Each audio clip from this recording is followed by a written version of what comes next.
चाबी खुशियों की या मक्कारी की? अपनी खुशियों की चाबी को खुद ही ढूंढना पड़ता है। कहाँ खोई हो?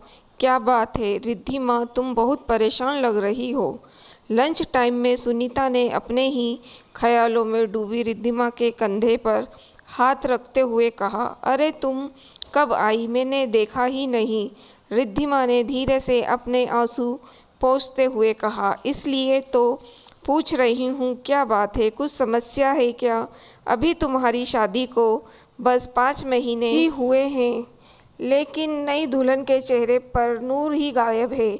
सब ठीक है ना? सुनीता ने अपना लंच बॉक्स खोलकर रिद्धिमा की तरफ बढ़ा दिया। बहुत देर तक असमंजस की स्थिति में ही रिद्धिमा कभी सुनीता को देखती, कभी अपने लंच बॉक्स से खाने का निवाला मुंह पर लाकर वापस रख देती। फिर अचानक उसने कहा, धोखा हुआ मेरे साथ। आदर्श और सिद्धांत का जमा पहनकर मेरे घर वालों को फांस लिया और अब धीरे धीरे असली चेहरा सामने आ रहा। समझ नहीं आता कि लोग इतने घिनौने सोच के कैसे हो सकते हैं। सुनीता को कुछ समझ नहीं आया। उसने उसका हाथ सहलाते हुए पूछा, किसी की बात कर रही हो? क्या हुआ और किसने किसको धोखा दिया? मेरे पति निशांत और उसके घर वालों ने शादी के समय मेरे पापा के सामने हाथ जोड़कर खड़े होकर बोला था, हमें 1 रुपया का भी दहेज नहीं चाहिए। हम अपनी बहू नहीं, अपनी बेटी लेने आए हैं। आज से आपकी बेटी हमारे घर की समृद्धि बढ़ाएगी और हमारा बेटा आपके घर का मान बनेगा। लेकिन अब रिद्धिमा की आंखों से आंसू छलक आए। लेकिन अब ऐसा क्या हो गया? मेरे ससुराल वाले गरीब आवास विकास योजना में अपने ही बैंक से लोन ले रहे हैं और चाहते हैं कि बिना जांच पड़ताल किए उनके लोन को मंजूरी दे दूं। मेरे जरिए करोड़ों का घोटाला करना चाहते हैं और वो चाहते हैं कि मैं उनके इस गलत काम में उनका साथ दूं। मैंने मना किया तो निशांत और ससुर जी बोले, तुमने क्या सोचा कि तुम्हें यूं ही बिना दहेज के अच्छा पति और ससुराल मिल जाएगा? तुम्हारे पापा के हमारे आगे हैसियत ही क्या? तुम एक बैंकर हो और वो भी फाइनेंस में। हमें पता चला कि बिना तुम्हारी मंजूरी के लोन पास नहीं होता, बस इसलिए तुम्हें अपने घर की बहू बना लिया।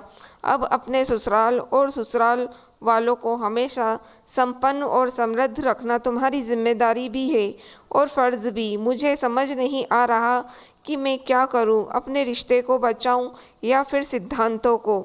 आज से पहले मेरी खुशियों में कोई दरवाज़ा नहीं था, लेकिन अब उन पर एहसान का दरवाज़ा लगाकर फर्ज का ताला भी लटका दिया गया है और अब उसे मक्कारी की चाबी से खोलने को कह रहे हैं। तब से दुविधा में हूँ। आज रात का समय दिया गया है कि मैं उस ताले को खोलकर अंदर आना चाहती हूँ या फिर अपनी बात को अधूरा छोड़कर रिद्धिमा रोने लगी। एक बात तुम ही कहती थी ना, जिसे भूल गई हो? अपनी खुशियों की चाबी को खुद ही ढूंढना पड़ता है, क्योंकि दूसरों को पता नहीं होता कि खुशी छोटी है या बड़ी, सीधी है या उल्टी। अब तुम्हें तय करना है कि तुम्हारे आगे की जिंदगी की खुशी उन धोखेबाजों के साथ बढ़ेगी या किसी गर्त में जाएगी जिन्होंने शादी को ही व्यापार बना दिया। उनसे कैसी उम्मीद? आगे तू बहुत समझदार है, सोच समझ कर फैसला लेना और अपने पापा को निशांत और उसके घर वालों की कुटिलता भी बता देना। सुनीता की बात सुनकर रिद्धिमा ने मन की सभी दुविधा दूर हो गई और उसने अपने पापा को सब बताने का फैसला कर लिया। शाम को घर पहुंचकर रिद्धिमा निशांत और ससुराल वालों को अपना फैसला सुना दिया। सब जानने के बाद निशांत बौखला गया। वह कुछ कहता या करता, रिद्धिमा ने अपने सिद्धांतों की चाबी को कसकर पकड़ा और ससुराल का एहसान रूपी दरवाज़ा खोलकर दहलीज छोड़ दिया। दहलीज के अंदर खड़े सभी संबंध थे।